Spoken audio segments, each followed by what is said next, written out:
Hello friends, welcome to our YouTube channel demo rides. आशा करते हैं आप लोग इस पैंडेमिक सिचुएशन में सब सेफ हैं और एक जरूरी बात, फिजिकल डिस्टेंसिंग को मेंटेन करके चलिए।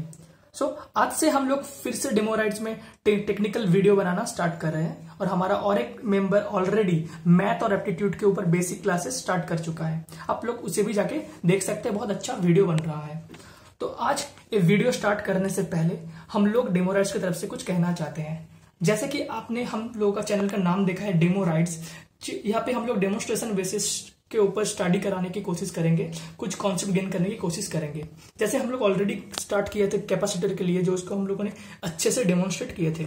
ओके, तो आज हम लोग बेसिकली ऑब्जर्वेशन एनालिसिस से एक कंक्लूजन तक पहुंचने की कोशिश करेंगे। मतलब कुछ चीजों को ऑब्जर्व करेंगे, फिर उसको एनालाइज करेंगे, फिर कुछ कंक्लूजन तक पहुंचेंगे। ऐसे करते करते हम लोग आज सीरीज कनेक्शन के बारे में पढ़ने वाले हैं। तो बहुत ही मजेदार बनने वाला है वीडियो, तो लेट्स लर्न टुगेदर।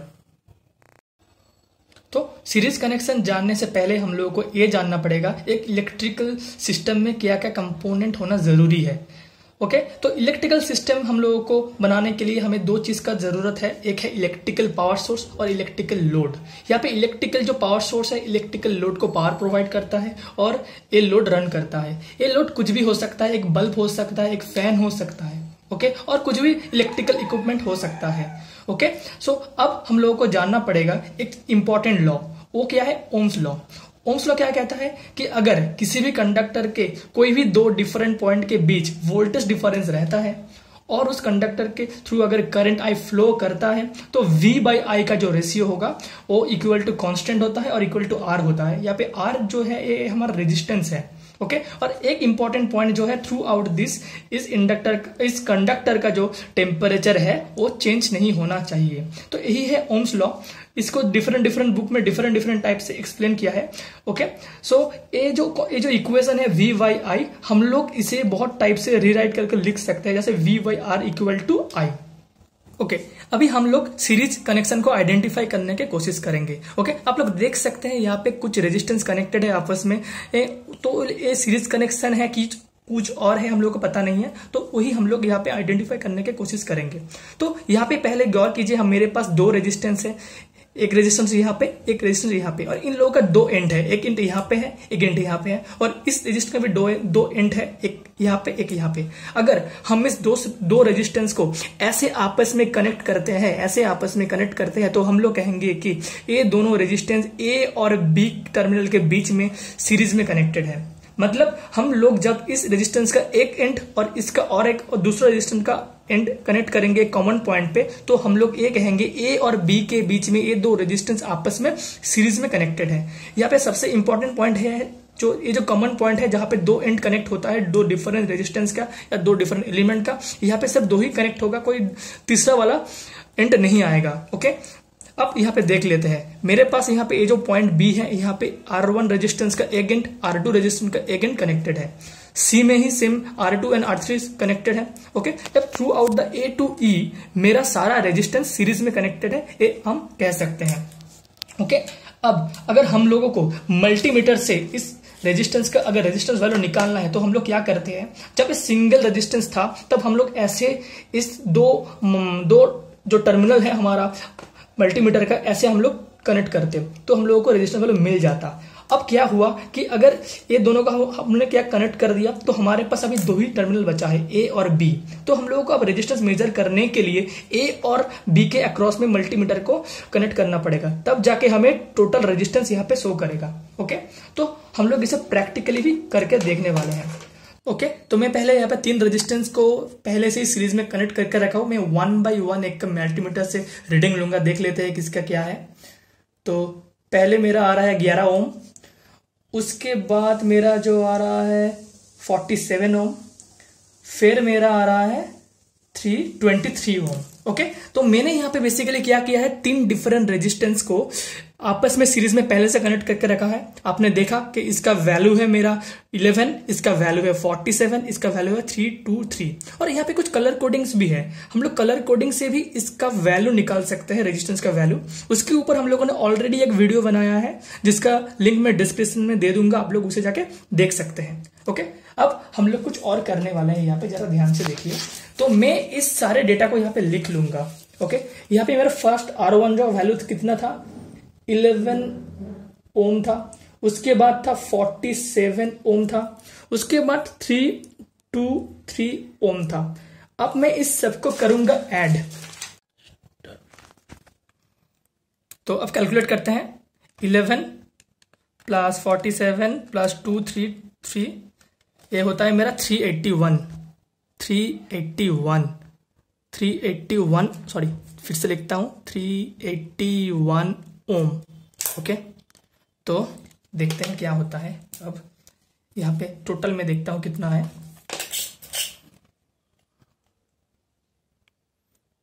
देख सकते 381 भी आ रहा था, 379।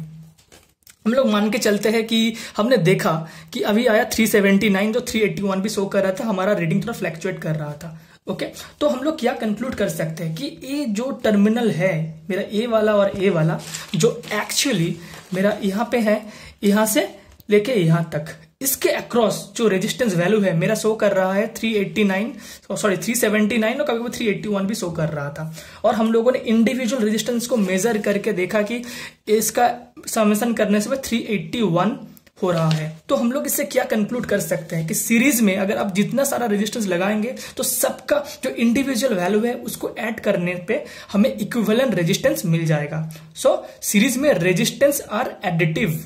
ओके, ये हमारा कंक्लूजन है। ओके, तो अभी हमने यहाँ पे एक प्रैक्टिकल सेटअप बनाया जहां पे हम लोग क्या किया, एक हमारा पास एक वोल्टेज सोर्स है, उसके बाद 3 रेजिस्टेंस है, इसके साथ हम लोगों ने सीरीज में एक एमीटर कनेक्ट किया। अब एमीटर का इंटरनल रेजिस्टेंस आइडियली बहुत ही कम होता है, 0 होता है, मगर प्रैक्टिकली कुछ होता है। ओके, तो एमीटर यहाँ पे क्या कर रहा है, सिंपली करंट मेजर कर रहा है, मेरा ब्रांच में कितना करंट फ्लो कर रहा है। आप लोग देख सकते हैं ये 18.3 18.4 के आसपास वेरी कर रहा है। अब मैंने यहाँ पे एक पावर सप्लाई लिया है जिसका इनपुट वोल्टेज मैंने 7 वोल्ट पे सेट किया है। अब ये जो ऑब्जर्वेशन हो गया, ठीक है, 18.3, इसका काम अभी नहीं है, तो मैं इस एमीटर को यहाँ से डिस्कनेक्ट कर देता हूँ। ओके, तो अभी मैं क्या करूंगा, दिखाता हूँ कि मेरा इनपुट वोल्टेज 7 था कि कुछ और था, देख लेते हैं उसको। तो मेरा ये था, मेरा वोल्ट में सेट कर दिया मैं, पॉजिटिव एंड और मेरा नेगेटिव एंड। अब देख सकते हैं 7 शो कर रहा है, 7 के आसपास ये वेरी कर रहा है, ठीक है, क्योंकि मल्टीमीटर थोड़ा फ्लैक्चुएट रीडिंग देता है। ओके, तो ठीक है, हमने 7 वोल्ट यहाँ पे कनेक्ट किया। कैसे कनेक्ट किया था, कनेक्शन समझाता हूँ आपको। तो मैंने लाल वाला जो एंड है, मतलब पॉजिटिव एंड मैंने यहाँ पे कनेक्ट किया था, और जो नेगेटिव एंड है मैंने मल्टीमीटर का जो ब्लैक वाला टर्मिनल है उसके साथ कनेक्ट किया था, और जो पॉजिटिव एंड है मैंने यहाँ पे कनेक्ट किया था। ओके, और उसमें हमें क्या रीडिंग मिला, 18.3 रीडिंग मिला था हम लोगों को। अभी हम लोग क्या करेंगे, थोड़ा सा ये जो सेटअप था चेंज करेंगे, मतलब मल्टीमीटर को हम लोग रिप्लेस करके अब यहाँ पे कनेक्ट करने वाले हैं। देखते हैं क्या होता है। ओके, तो मैं क्या कर रहा हूँ, सिंपली मल्टीमीटर का जो लाल वाला हिस्सा है मैं इसको अब यहाँ पे कनेक्ट कर रहा हूँ। ओके, और उसके बाद जो ब्लैक वाला पोर्शन था उसको मैं यहाँ पे कनेक्ट करूंगा। फिर मैं मेरा जो R3 रेजिस्टेंस है इसको मैं यहाँ पे कनेक्ट करूंगा इसके साथ सीरीज में। ओके, अब मैं सिंपली इस पावर सप्लाई के साथ इसे कनेक्ट करता हूं, देखते हैं क्या रीडिंग देता है मेरा ये एमीटर। अब देख सकते हैं वही 18.3 रीडिंग दे दिया। मतलब कि सीरीज सर्किट में क्या कंक्लूड कर सकता है कि हर एक ब्रांच के हर एक एलिमेंट के थ्रू R1 R2 R3 के थ्रू सेम ही करंट फ्लो हो रहा है, जो कि 18.3 मिली एम्पियर। इंपॉर्टेंट है, मिली एम्पियर है, एम्पियर नहीं है, मिली एम्पियर करंट फ्लो कर रहा है। तो हमने क्या कंक्लूड किया, यहां से सीरीज में हर एक एलिमेंट के थ्रू सेम करंट फ्लो होता है। ओके, तो अभी हम लोग क्या वोल्टेज मेजर करने जा रहे हैं। तो पहले हम लोग फिर से चेक करते हैं हमारा जो पावर सप्लाई से वोल्टेज आ रहा है कितना है, 7.03 और 04 हम लोग मान के चलते हैं। ओके, तो अभी मैं सिंपली ये जो पावर सप्लाई है इसको क्या करूंगा, एमीटर को मैंने सर्किट से निकाल दिया। अब मैं ऐसे पावर सप्लाई को कनेक्ट कर दूंगा अपने इस रेजिस्टेंस के अक्रॉस। देखते हैं कि कितना क्या रीडिंग शो करता है ये। ओके, ये बहुत ही इंपॉर्टेंट ऑब्जर्वेशन होने वाला है हम लोगों के लिए। ओके, तो देखते हैं हम लोगों के जो पहला रेजिस्टेंस है उसके अक्रॉस में वोल्टेज कितना शो करता है। ये वोल्टेज शो कर रहा है 0.19, इसके लिए शो कर रहा है 0.85, इसके लिए शो कर रहा है 5.96। ओके, हम अब सारे जो डेटा हम लोगों को मिला उस सबको यहाँ पे राइट कर लेंगे। ओके, तो ये हम लोगों का क्या था, V एस से डिनोट करते हैं हम लोग इसे 7.04 वोल्ट। ए आया था 0.19 वोल्ट, 0.85 वोल्ट, ए आया था 5.95 वोल्ट। ओके, ये हमारा था इनपुट वोल्टेज जो पावर सप्लाई था, पावर सप्लाई से हम लोगों को मिला था। ये है हमारा R1 रेजिस्टेंस के अक्रॉस जिसका वैल्यू है 11 ओम। उसके बाद मुझे R2 के अक्रॉस वोल्टेज मिला, उसके बाद R3 के अक्रॉस वोल्टेज मिला। ओके, अभी हम लोग क्या करेंगे, सिंपली इसको ऐड करेंगे, देखते हैं हमारा रीडिंग क्या आता है। ओके, तो 0.19 प्लस 0.85 प्लस 5.95 तो हमें मिलता है 6.99 वोल्ट और हमारा इनपुट वोल्टेज था 7.04 वोल्ट। तो हम लोगों ने क्या देखा कि ये जो हमारा इनपुट वोल्टेज था यहाँ पे, ये इनपुट वोल्टेज यहाँ पे लोड्स के अक्रॉस डिवाइड हो गया। ओके, तो थियोरेटिकली ये तो सेम आना चाहिए था, मगर देख सकते थे हम लोगों का रीडिंग थोड़ा फ्लैक्चुएट कर रहा था। हम लोगों ने फ्लैक्चुएट में से रीडिंग निकाला है तो थोड़ा सा ह्यूमन एरर भी इसमें आ जाता है, मगर हम लोग मोर और लेस कह सकते हैं कि जो इनपुट वोल्टेज है, मतलब जो V है यहाँ पे, ये सारे रेजिस्टेंस के अक्रॉस जो वोल्टेज ड्रॉप हो रहा है यहाँ पे, सबके एडिशन करेंगे तो हमें वही वोल्टेज वापस मिल जाएगा। ओके, तो हम लोग इस सर्किट को वोल्टेज डिवाइडर भी कह सकते हैं। तो V equal to V1 plus V2 plus V3। Okay, ये यहाँ पे कंडीशन सेटिस्फाई हो गया। तो हमने क्या सीखा, सीरीज में जो इनपुट वोल्टेज है और जितने सारे लोड है उसके अक्रॉस ड्रॉप होता है और जो ऐड करने पे हमें इनपुट वोल्टेज मिल जाएगा। और ये वाला सर्किट को हम लोग यहाँ पे वोल्टेज डिवाइडर भी बोलते हैं कभी कभी। ओके, अब हमने क्या किया, एक ऑब्जर्वेशन कर लिया, अब कुछ डेटा भी निकाला है, अब इस डेटा से कुछ कंक्लूड करने की कोशिश करेंगे। अब शायद देख सकते हैं जो 11 ओम मेरा रेजिस्टेंस है उसके अक्रॉस मेरा वोल्टेज है 0.19 वोल्ट। जो R2 है उसके अक्रॉस मुझे वोल्टेज मिला 0.85 वोल्ट। जो R3 है उसके अक्रॉस मुझे 5.95 वोल्ट मिला है। इससे एक कंक्लूजन बनता है कि सीरीज में अगर different values of resistance connected होता है तो जिस रेजिस्टेंस का वैल्यू ज्यादा है वो ज्यादा वोल्टेज ड्रॉप करता है और जिसका वैल्यू कम है वो सबसे कम वोल्टेज ड्रॉप करता है इनपुट वोल्टेज का। ओके, ऐसा क्यों होता है, क्योंकि पता है हम लोग को V इक्वल टू IR, जो ओम्स लॉ को रीराइट करेंगे तो हमें ये इक्वेशन मिलेगा। ओके, तो सीरीज में क्या होता है, जो इनपुट करंट मतलब जो करंट होता है I सबके लिए सेम है, बट R का वैल्यू सबके लिए डिफरेंट है। ओके, अब यहाँ पे क्या होगा, I इंटू R1, यहाँ पे R1 का वैल्यू कम है तो हम लोगों को क्या मिला, कम वोल्टेज मिला। ओके, तो ये हमारा कंक्लूजन है कि सीरीज में कनेक्टेड डिफरेंट रेजिस्टेंस में से जिसका ज्यादा रेजिस्टेंस वैल्यू है वो ज्यादा वोल्टेज ड्रॉप करेगा और जिसका कम है वो कम वोल्टेज ड्रॉप करता है। ओके, अभी हम लोग पावर डिस्ट्रीब्यूशन देखने वाले हैं। तो पहले हम लोग देखते हैं कि ये जो पावर सप्लाई है हम लोगों का, जो वोल्टेज सोर्स है, ये यहाँ पे पावर डिलीवर कर रहा है। अब कितना पावर डिलीवर कर रहा है वो मेजर करने के लिए हम लोगों को सिंपली इसके अक्रॉस वोल्टेज ड्रॉप और जो करंट फ्लो कर रहा है इसके थ्रू उसको मल्टीप्लाई करना पड़ेगा, तो हमें ये जो पावर डिलीवर कर रहा है वो मिल जाएगा। और रेजिस्टेंस कितना पावर कंज्यूम कर रहा है इसके लिए हमें बस जो करंट फ्लो कर रहा है इस रेजिस्टेंस के थ्रू उसका स्क्वायर इनटू कोरेस्पॉन्डिंग रेजिस्टेंस का वैल्यू मल्टीप्लाई करना पड़ेगा, तो हमें consume power particular by this resistance मिल जाएगा। ओके, तो ये कैलकुलेशन हम लोगों ने पहले से ही करके रखे हैं, थोड़ा आपको एक्सप्लेन कर देंगे। ओके, ये जो Vs है ये मेरा इनपुट वोल्टेज है जो 7 वोल्ट है, और जो Is है जो 18.3 इंटू 10⁻³ एम्पियर है जो हम लोगों ने उस मल्टीमीटर से रीडिंग लिया था। अब जो डिलीवर पावर है मतलब जो सोर्स प्रोवाइड कर रहा है उसके मेजर करने के लिए हमने सिंपली Vs इंटू Is यहाँ पे लिखा है, उसको मल्टीप्लाई करने पे क्या आया 0.1281 वाट, ये हमारा डिलीवर पावर है। ओके, अब R1 रेजिस्टेंस कितना पावर कंज्यूम कर रहा है इसके लिए हमने simply I square into R1, ये क्या है मेरा सीरीज में जो करंट फ्लो कर रहा है मतलब 18.3 इंटू 10⁻³ एम्पियर। ओके, तो हमारा जो पावर डिसिपेट हो रहा है R1 के अक्रॉस वो क्या है 3.68379 इंटू 10⁻³ वाट। अब R2 के अक्रॉस कितना पावर डिसिपेट हो रहा है, अगर सेम फॉर्मूला हम यूज करें सर यहाँ पे I स्क्वायर इंटू R2 करेंगे तो हमें मिल जाएगा 0.015733983 वाट। अब R3 के अक्रॉस हो रहा है मेरा 0.10816947 वाट। ओके, अब हम क्या करेंगे PR1 PR2 PR3 को ऐड करेंगे तो हमें कितना लोड कितना टोटल पावर कंज्यूम कर रहा है हमें मिल जाएगा, वो क्या है 0.1275 वाट। हम देख सकते हैं जो डिलीवर पावर है वो थोड़ा ज्यादा है हमारा कंज्यूम पावर में से, क्योंकि क्यों ऐसा क्यों हो रहा है? क्यों हो सकता है जो हम लोगों ने जो एमीटर यूज किया था वो भी थोड़ा बहुत पावर कंज्यूम करता है। ओके ओके, इस एरर भी यहाँ पे इंट्रोड्यूस हो सकता है। ओके, तो हम लोगों ने मोर और लेस क्या देखा, जो डिलीवर बाहर है हमारे कंज्यूम पावर से ऑलमोस्ट सेम है। ओके, तो ये हमारा कंक्लूजन है कि सीरीज में जो पावर होता है हमें जो कंज्यूम पावर होता है वो डिलीवर पावर के साथ इक्वल होता है। ओके, सीरीज में पावर आर ऑल्सो एडिटिव हम कह सकते हैं। मतलब ये जो R1 रेजिस्टेंस जितना पावर कंज्यूम कर रहा है, ए जितना पावर कंज्यूम कर रहा है, ए कितना कंज्यूम कर रहा है, सबको ऐड करेंगे और एक कितना पावर डिलीवर कर रहा है सबके साथ इक्वल होगा। अब एक ऑब्जर्वेशन की बारी है।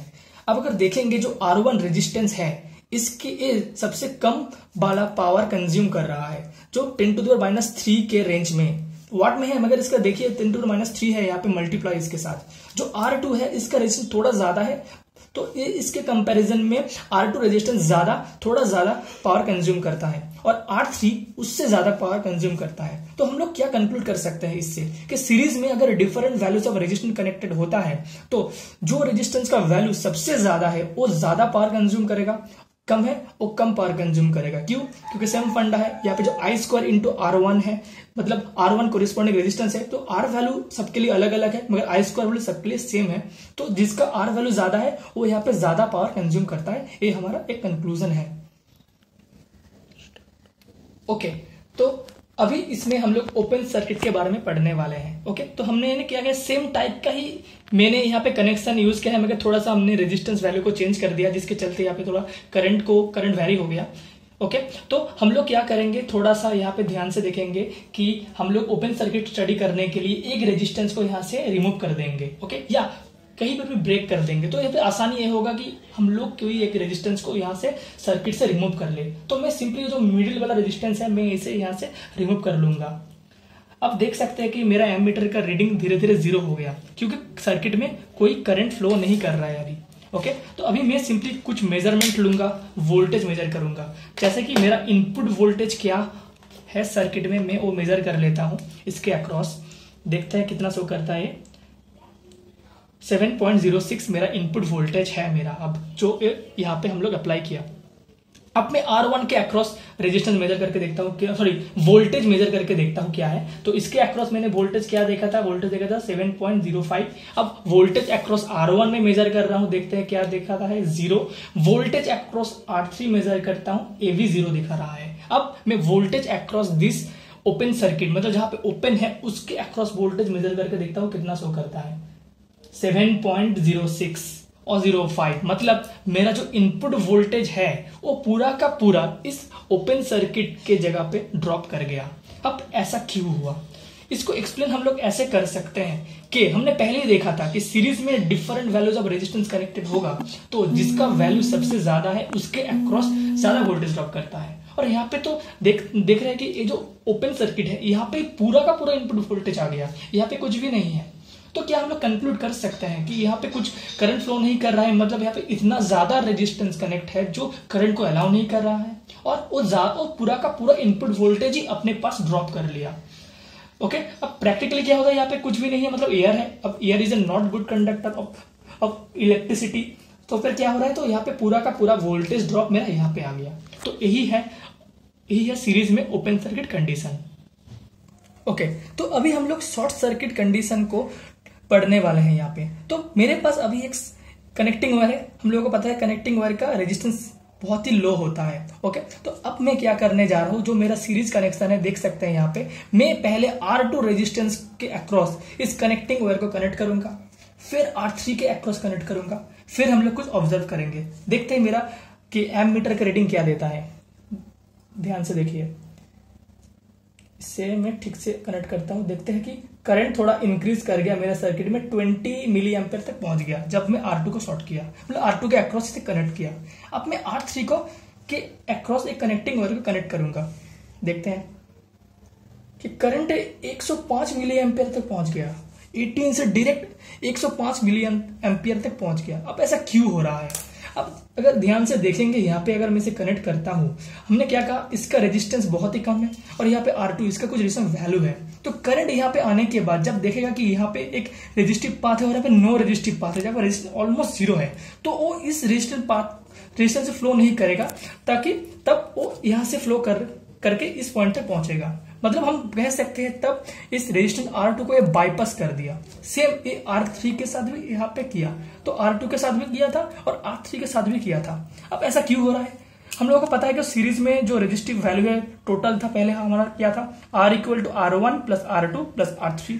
जब हम लोगों ने R2 को 2 के एक्रोस से कनेक्ट किया था, हम कह सकते हैं कि ऑलमोस्ट ये R2 यहां से ओमिट हो गया था। ओके, तो तब इक्विवेलेंट मेरा रेजिस्टेंस क्या था, R1 प्लस R3 था। तो ये जो रेजिस्टेंस वैल्यू है तब डिक्रीज कर गया था, तो मेरा करंट वैल्यू इंक्रीज कर गया था, क्योंकि मेरा वोल्टेज तो सेम ही है यहाँ पे।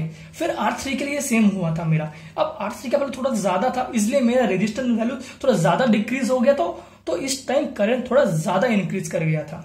अब कुछ और कंक्लूड करने की बारी है। तो हम लोगों ने क्या देखा, जब कोई भी एलिमेंट शॉर्ट होता है, सीरीज में शॉर्ट होता है, तो उसके थ्रू कोई करंट फ्लो नहीं करता, मगर बाकी सारे एलिमेंट के थ्रू करंट फ्लो करता है, मगर वो ज्यादा होता है, पहले से ज्यादा होता है। ओके, अब हम यही चीज को थोड़ा सा ऑब्जर्व करने की कोशिश करेंगे और बेहतर तरीके से। तो इसके लिए मैं एक एलईडी लूंगा और उसे कनेक्ट कर दूंगा उस R2 के जगह में, वहां पे एक एलईडी कनेक्ट कर लूंगा। ओके, अब देख सकते हैं एलईडी कनेक्ट कर दिया मैंने यहाँ पे। अब मैं R3 को शॉर्ट करके दिखाता हूँ क्या होता है। देख सकते हैं एलईडी की इंटेंसिटी इंक्रीज कर गया और करंट वैल्यू भी इंक्रीज कर गया मेरे सर्किट में। इसका मतलब क्या है, ज्यादा करंट फ्लो कर रहा है, क्योंकि R3 अब मेरा सर्किट से ओमिट हो गया और शॉर्ट हो गया है, हम लोग कह सकते हैं। ओके, अब मैं क्या करूंगा, सिंपली एलईडी को शॉर्ट करके दिखाता हूं क्या होता है। अब एलईडी ग्लो नहीं कर रहा है। ओके, तो हमने यही कहा था ना कि जो शॉर्ट हो जाएगा उससे कुछ करंट फ्लो नहीं करेगा, मतलब फंक्शन नहीं करेगा, वो सर्किट से ओमिट हो गया, मान ही सकते हैं। तो ये था हमारा सीरीज में शॉर्ट का कॉन्सेप्ट। तो थ्रू आउट द वीडियो हम लोगों ने क्या क्या सीखा। हम लोगों ने पहले देखा कि सीरीज में रेजिस्टेंस कैसे कनेक्ट करना है। फिर हम लोगों ने देखा कि सीरीज में जितना सारा रेजिस्टेंस कनेक्ट होता है, उन लोगों का इंडिविजुअल वैल्यू को अगर ऐड करेंगे तो हमें टोटल रेजिस्टेंस वैल्यू मिल जाएगा। फिर हम लोगों ने देखा कि हर एक एलिमेंट के थ्रू जो करंट फ्लो होता है वो सेम होता है। फिर हम लोगों ने देखा कि जितना सारा मेरा लोड है या रेजिस्टेंस है, उसका वोल्टेज ड्रॉप सबको अगर ऐड करेंगे तो मुझे इनपुट वोल्टेज मिल जाएगा। फिर देखा था जिस रेजिस्टेंस का वैल्यू ज्यादा है सीरीज में, वो ज्यादा वोल्टेज ड्रॉप करता है, जो कम है वो कम वोल्टेज ड्रॉप करता है। फिर हम लोगों ने देखा कि डिलीवर पावर और कंज्यूम पावर सेम होता है। फिर हम लोगों ने क्या पढ़ा था, जिस रेजिस्टेंस का वैल्यू ज्यादा होता है वो ज्यादा पावर कंज्यूम करता है, जिसका कम होता है वो कम पावर कंज्यूम करता है। और ओपन सर्किट के बारे में पढ़ा, फिर शॉर्ट सर्किट के बारे में पढ़ा है हम लोगों ने। आज के लिए बस इतना ही। आई होप ये वीडियो आप लोगों को अच्छा लगा है, तो प्लीज इसे लाइक कीजिए और कुछ भी सजेशन हो, कुछ भी एडवाइस हो, कमेंट सेक्शन में जरूर उसे मेंशन करना मत भूलिएगा। हम लोग जरूर रिप्लाई देंगे, जरूर उसे ठीक करने की कोशिश करेंगे। और इस टाइप का कंटेंट और देखने के लिए हमारे चैनल को सब्सक्राइब कीजिए, उसके साथ साथ बेल आइकन को भी प्रेस कीजिए, तो आपको टाइम टू टाइम नोटिफिकेशन मिलता रहेगा। और आप ये वीडियो अपने दोस्तों के साथ शेयर करना मत भूलिएगा। Okay, stay safe, stay home. Thanks for watching.